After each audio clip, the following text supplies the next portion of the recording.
Hi guys, thanks for attending our flipped video for the week. As you know, we've been talking about smoking and vaping and the effects it has on our health. So we're gonna get right into how to create our PSA for the week. So this is our virtual classroom, and I want you guys to take a minute to think of all of the harmful effects that we know that tobacco causes. So off of the top of your head, what do you know smoking does to your body, to your finances, to your health, etc.? This is going to be your entrance ticket, so I want you to really reflect and take your time. So now, even with a multitude of health information, teenagers are still using tobacco products at an alarming rate. But why? Do we know why tobacco products are harmful? Are teenagers really aware of the dangers of vaping?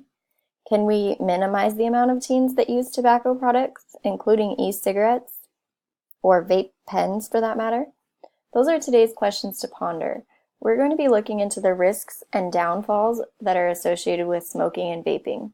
You might be surprised at what you find. We're also going to check out ways that we can convince teenagers, or in this case your peers, to refrain from tobacco use. The purpose of today's video is to just prepare you for the PSA that you'll be creating in class. So how do you construct a message that's going to convince others not to smoke or vape? Make sure you gather as much information as you can from this video and your other courses so that you're prepared to really discuss in detail techniques for your anti-smoking campaign with your group. So what is a PSA? A public service announcement is essentially an announcement that's constructed to share with the public, and it can be used to either raise awareness or change attitudes towards a specific subject.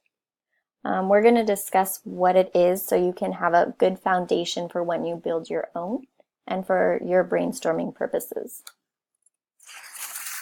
So first I want to really introduce you guys to this video because it has a lot of really great tips, and the questions that you're probably thinking are, what is a PSA? Well, this video has really great tips, and it's going to explain to you what a public service announcement entails. So let's go ahead and check that out.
So now that we've seen the video, I really want you guys to think about all the tips that it had for creating your PSA and take notes on what's really important. I want you to remember that these video links will all be in the Edmodo classroom, and I'll be sure to upload all of the links from this presentation for that. So you can go back and If you need to watch it again, because there's some really good information in here. So, in relation to this video, I've provided not only the links to that particular video, but many others too. So you're going to have a lot of resources. Okay, so I want you to take a minute to reflect on what you've learned in your journals, and I want you to prepare for your group discussion. Reflect on the goals of a PSA along with what you would like to portray in your group's PSA. What platforms do you prefer, and how would you want to convey your message? These are part of your entry tickets, so prepare this prior to class, okay? And I like this, this graphic here because it talks about the goals of a PSA. It's very simplified, but to educate, provoke a feeling or reaction, and call to action. So that's really what we're trying to aim for in this particular PSA. Okay. Now, here's rhetorical techniques: ethos, pathos, and logos. How do we persuade the audience to feel what we feel or to believe what we believe? And how are we going to capture our audience? Deciding if we want to appeal to ethos, logos, or pathos is a great way to start. So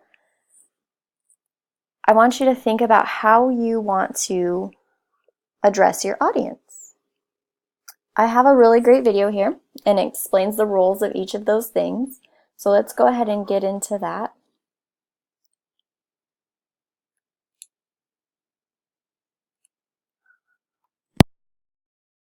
Is grammatically correct. We speak student. Ethos, logos, pathos. A la shmup. Kind of like Larry, Curly, and Moe. We all hate losing arguments. It feels good to be right, but it feels even better to convince someone else that you're right, and then maybe rub their face in it a little bit. Woo!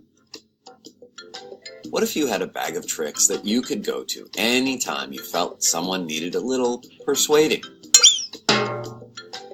Thanks to Aristotle, the great thinker from ancient Greece, I'm smarter than you. we have 3 such tricks that will often get the job done. They're not foolproof. In other words, they won't usually get you out of mowing the lawn or doing the dishes. But if you're writing an argument essay and want a reader to see, understand, and agree with your point, these tricks are the bee's knees. Collectively, they are referred to as rhetorical devices. You want to know what they are? Sorry, that's a rhetorical question. The 3 devices are called ethos, pathos, and logos. Once you've mastered these tools, you'll be able to write a stellar essay, win political debates, and sell just about anything on late-night television. Let's start with ethos. Ethos means moral character. When the speaker uses ethos, he's trying to persuade his audience by convincing them that he's a good guy. So if you pin someone up against a wall and demand that they prefer Coke to Pepsi, it's probably not the most effective means of persuasion. But if that same person gets the sense that you're a decent human being who just wants to discuss the subject in a calm manner, he may be more willing to see another side of the issue. But moral character alone isn't going to get her done. Enter pathos. Pathos means emotion. As a rhetorical device, pathos gets us to stop thinking and start feeling. Something political pundits seem to have down to a science. Oh yeah! Feelings, whoa, whoa, whoa, feelings. Does this mean we have to get all lovey-dovey and mushy-washy? Well, no, but sometimes appealing to someone's softer side can do the trick. If you're trying to convince a reader that crude oil is bad for the environment, don't just cite figures and fill up the pages with a bunch of charts and graphs.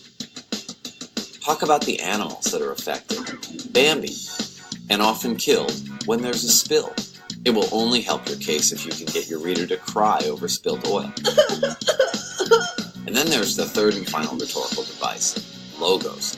Logos means reason, think, logic.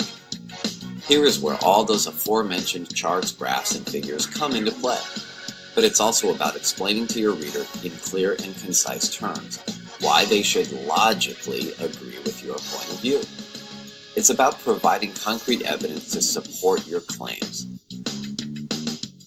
If you can make them feel stupid for daring to think anything different, all the better. But watch the name calling there. Nerd!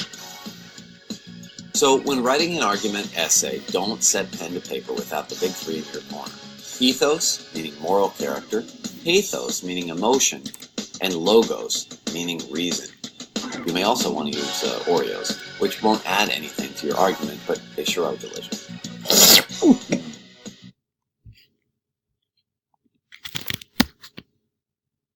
Okay, so now that we have ethos, logos, and pathos figured out, I want you guys to reflect and come to class prepared. I want you to choose what you think the perfect element of persuasion is and have at least 3 examples of how you could use that specific element of persuasion, okay? Now, these don't necessarily have to be what you're going to use in your PSA, but I want you to get your brains thinking, okay? Are you going to try to appeal to logic, emotion, or credibility? And how well do you know your rhetorical devices? Because now I want you to take great notes because the quiz is going to be available for you in Edmodo. So please visit our Edmodo classroom to participate in the quiz. And don't forget, these techniques will be the basis for your PSA. So please come to class prepared to discuss it with your group mates. Okay? And I want you guys to be able to make the connection. The information that we learned about our PSAs and the information that we've learned about rhetorical devices, and how do these exactly intersect? I want you to reflect and write in your journal, and this is part of your entry ticket. I do want to point that out.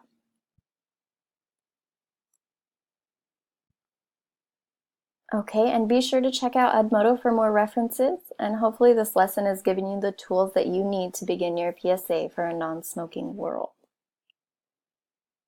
But now it's time to say goodbye. I think you all have the tools that you need in order to persuade your peers that smoking and vaping is not worth the risk. In your groups, implement all of the research that you've gained from not only this class, but your other class in this unit, and what you've learned about rhetoric in order to create and complete your awesome PSA. You're ready to make a meaningful difference in the lives of others, so here we go.